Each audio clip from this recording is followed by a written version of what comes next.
பிடியதன் உருவுமை குளமிகு கரியது வடிகொடு தனதடி வழிபடும் அவரிடர் கடி கணபதி வர அருளின் மிகுக்குடை வடிவினர் பயில்வழி வளமுறை இறையே. ஈசனே சிவகாமி நேசனே என ஈன்ற தில்லைவாழ் நடராஜனுடைய திருவடியை வணங்கி, மாணிக்கத்துக்குரிய ராசி சிம்ம ராசி, மாணிக்கத்துக்குரிய ராசி ஆவணி மாதம், மாணிக்கத்துக்குரிய ராசி சிவபெருமானுக்கு உரியது, மாணிக்கத்துக்கு உரியது பூர்வ புண்ணியத்துக்கு உரியது, மாணிக்கத்துக்கு உரியது குலதெய்வத்தை அறிவது. இப்படிப்பட்ட இந்த ஆவணி மாதத்திற்குரிய பலனை பற்றி சுருக்கமாக விளக்கமாக என் கண்மணியாக திகழ்கின்ற ஜோதிடத்துறைக்கும் நேயர் பெருமக்களுக்கும் பாதம் பணிந்து வணங்கி என்னை ஆக்கமும் ஊக்கமும் வித்து ஆதரிக்குமாறு பாதம் பணிந்து வணங்கி, இந்த ஆவணி மாதத்திற்கு எல்லோரும் நிறைய சொல்லியிருக்காங்க. இந்த எளியனும் இந்த கடைக்க நாயேனும் என்னால் இயன்றளவுக்கு உண்மையை சொல்ல நான் விரும்புவதில்லை. அந்த உண்மையை சொல்வதற்கான அந்த தொடர்போடு நான் சொல்லணும்னு நான் எப்போதும் என் குருநாதர் எனக்கு கொடுத்துருக்கிறார். அதனால் பொய் சொல்ல வேண்டாம்.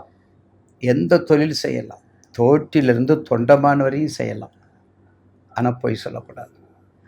எதில் பொய் சொன்னாலும் சொல்லாட்டியே ஜோதிடத்துறையில் பொய்யே சொல்லக்கூடாது. ஏன்னா பல லட்சக்கணக்கான கோடிக்கணக்கான மக்கள் எங்களை நம்பி கேட்குறீங்க. உள்ளதை உள்ளபடி சொல்லணும். கொஞ்சம் கடுமையாக இருந்தால் இலைமறை காயாக சொல்லணும். அதனால தான் எனக்கு முழு ஆதரவு கொடுக்குறீங்க.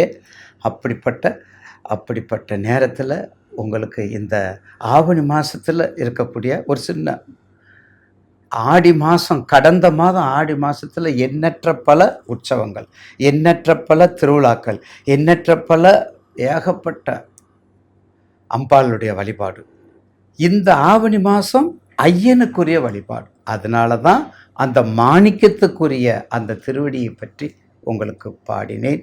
நாம் காண இருப்பது ஆவணி மாதத்திற்குரிய 12 ராசிக்குரிய பலனை பற்றி இப்போது உங்களுக்கு பதிவு செய்ய காத்துள்ளேன். பொதுவாக ஒரு ஜாதகத்தில் நம்ம எடுத்துக்கிட்டோம்னா, மேசராசின்னு இப்போ நம்ம எடுக்கிறோம், 12 ராசி தான் நம்ம எடுக்கிறோம். 360 டிகிரிக்குள்ள தான் இருக்குது. அஸ்வினி பரணிலேருந்து 27 நட்சத்திரத்துக்குள்ள எடுக்கிறோம். அப்போ ஒரு ஜாதகத்தை நம்ம வருஷம் பூரா ஜாதகத்தை பாரு, கோடீஸ்வரன் ஆயிடுவேன், டாலர் வந்துடும், நீ இப்போ அந்த யோகம் வந்துடும், இந்த யோகம் வந்துடும், சிவராஜ யோகம் வந்துடும், உனக்கு வெட்டு கொட்டு மேலே கொட்டுது, கூரையை பொச்சுக்கிட்டு கொட்டுது. எங்கே கொட்டும்? உள்ளம் பெருங்கோவில் ஊனுடம்பு ஆலயம், வள்ளல் பெருனார்க்கு வாய் கோபுர வாசல், தெல்ல தெளிந்தார்க்கு சீவன் சிவலிங்கம், கள்ள புலனிந்தும் காரான் மணி விளக்கு.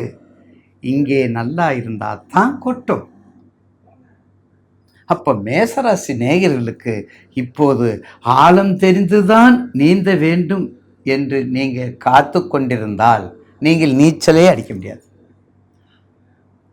ஆழம் தெரியாம வருந்தா வரவு போன செலவுன்னு குதிச்சிட்டிங்க, நீங்கள் வெற்றி அடைஞ்சிருவீங்க.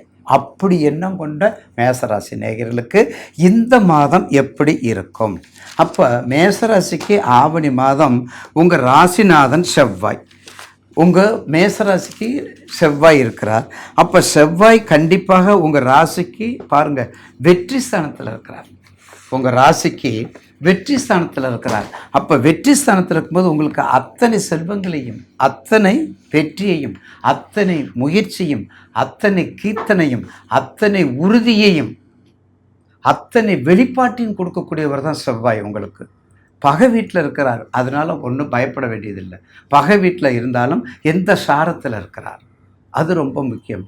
சாரம், அதிகாரம், அதிசாரம். அதனால தான் அதிசாரம், அதிகாரம்.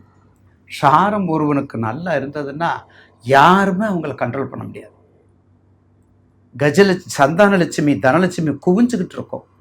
அப்படிப்பட்ட மேசராசி நேயர்களுக்கு நிச்சயமாக இந்த மாதம் ஒரு நல்ல பயனை கொடுக்கும். ஏன்னா இப்போதுக்கு உங்களுக்கு சனி வக்கரம் வேற நடக்குது. அப்போ சனி வக்கரம் நடக்கும். நான் ஏற்கனவே சொல்லியிருக்கிறேன், நல்லவங்கெல்லாம் கெட்டவங்க, கெட்டவங்கெல்லாம் நல்லவங்க. அப்போ நல்லவங்கெல்லாம் கெட்டவங்க, கெட்டவங்கெல்லாம் நல்லவங்கன்னா யாருக்கு? என் ஈசனுக்கு, சனீஸ்வரனுக்கு. அப்போ மேசம் வந்து கெட்டவர் தானே. அப்போ நல்லது செய்யக்கூடிய காலம் இந்த காலம். தயவுசெய்து உங்கள் தசாபுத்தி, உங்கள் லக்கணம், உங்கள் ராசிநாதன் தெரியும், தசாபுத்தி எடுத்துக்கோங்க. தசாபுத்தி எடுத்துக்கிட்டு என்ன உங்களுடைய லக்னம் என்ன எடுத்துக்கோங்க, தசாபுத்தி எடுத்துக்கோங்க, என்ன அந்தரம் நடக்குதுன்னு பாருங்கள்.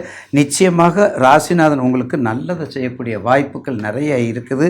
உங்கள் ராசிக்கு 12ல் வக்கரம் பெற்ற சனி கண்டிப்பாக இப்போ 138 நாளில் அதை வந்துருச்சு. குறைஞ்சிக்கிட்டே வருது பார்த்தீங்களா? 138ன்னு எப்போ சொன்னோம்?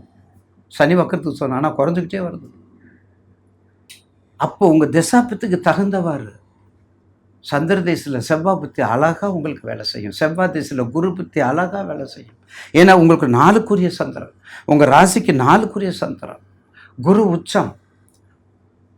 குரு உச்சம் யார்? சுகாதிபதி உச்சம். உங்களுக்கு சொந்தக்காரர் உச்சம், உங்களுக்கு உறவுக்கு உரியவர் உச்சம், உங்களுக்கு பரிவுக்கு உரியவர் உச்சம். அப்போ உங்களுக்கு நல்லது தான் நடக்கும். எதை வச்சு நடக்கும்? தசாபத்தி வச்சு நடக்கும். எதை வச்சு நடக்கும்? தசாபத்தி வச்சு தான் நடக்கும். அதில் நீங்கள் எல்லளவும் சந்தேகப்படாதீங்க. அதுக்கடுத்து 2க்குரிய சுக்கிரன். அப்போ 2க்குரிய சுக்கிரன் நீச்சம் அப்படின்னு பயப்படாதீங்க. 2க்குரிய சுக்கிரன் நீச்சம் பண்ணணும்னு பயப்படாதீங்க. ஏற்கனவே உங்களுக்கு 6ல் தான் இருக்கார். உங்கள் ராசிக்கு 6ல் இருக்கிறார். 7ல் சந்திரன் இருக்கிறார். 9ல் ராகு. உங்களுக்கு வந்து அதே மாதிரி 11ல் ராகு இருக்கிறார். பயப்பட வேண்டியதில்லை. இதில் என்ன முக்கியம்? 4ஆம் பாவம் சுகத்தை உங்களுக்கு நல்லா கொடுக்கணும். அப்போ என்ன கொடுக்கணும்? வண்டி, வாகனம், மனை, போக்குவரத்து, ரியல் எஸ்டேட்டு, கட்டடங்கள், நர்ஸு தொழில், ப்ரொஃபஷனலு, டிஃபென்ஸு எல்லாமே உங்களுக்கு கிடைக்கக்கூடிய வாய்ப்பு நிறைய இருக்குது. டீச்சர்ஸ் கூட போகலாம். நீங்கள் டீச்சர்ஸ் போகலாம், அட்மினிஸ்ட்ரேட் போகலாம். இப்போ உலகத்திலேயே ஒளிமயமாக மிகவும் பிரபலமாக இருக்கக்கூடிய ஒரு ப்ரொஃபஷனல்னா அரசியல் தான். அந்த அரசியலுக்கு நீங்கள் தாராளமாக போகலாம். அரசுக்கு போனால் அரசியலுக்கு போனது தானே. அரசியலுக்கு போனால் அரசுக்கு போனது, அரசுக்கு போனால் அரசியலுக்கு போனது, ரெண்டும் பேரலல்ஸ். பயன்படுத்திக்கோங்க. 7.5 சனி பார்த்தீங்களா? 7.5 சனின்னு பயப்படாதீங்க. 7.5 சனி உங்களை பயப்படாது, உங்களை ஒன்றும் செய்யாது. என்ன செய்யப்போகுது? தசாபத்தியை மட்டும் பார்த்துக்கோங்க. விரயச்சனி வயசை பார்த்துக்குங்க. 10 வயசு 12 வயசு படிப்பு கெடுக்கும். 30 வயசு 27 28 30 வயசு கண்டிப்பாக திருமணத்தை கொடுக்கும். 40 வயசு 50 வயசுக்கு மேலே உங்களுக்கு போகும்போது கொஞ்சம் கவனமாக இருக்கணும். 2வது சுற்று பொங்கு சனி வரும்போது அதை விட உங்களுக்கு பூரிப்பை கொடுக்கும். அதனால் மேசராசி நேயர்களுக்கு இந்த மாதத்தில் நீங்கள் செய்யக்கூடிய தொழிலை கண்டிப்பாக 10% இல்லை 20% நீங்கள் 60-70% நல்லா செய்யலாம். அந்த செய்கிறதுக்கு ஒரே காரணம் சனி வக்கரத்தில் இருக்கிறதுனால இப்போ உங்களுக்கு நல்ல நேரம். சனி வக்கரத்தில் இருக்கிறதுனால இப்போ இதுக்கு உங்களுக்கு நல்ல நேரம். வாழ்த்துக்கள். மறந்துடாதீங்க, வழிபட வேண்டியது கண்டிப்பாக நீங்கள் ஆஞ்சநேயர் பிள்ளையாரை நல்லா கும்பிடுங்க. ஏன்னா உங்களுக்கு 7.5 சனி இருக்கிறதுனால மூலவர் ஏற்கனவே நான் விநாயகப் பெருமானுடைய சதுர்த்தியெல்லாம் வருது. அதனால் ஆஞ்சநேயரையும் நல்லா கும்பிடுங்க. எந்த கோயிலுக்கு போனாலும் 21 சுற்றுங்க. இது 12 ராசிக்கும் உரியது நான் சொல்கிறது.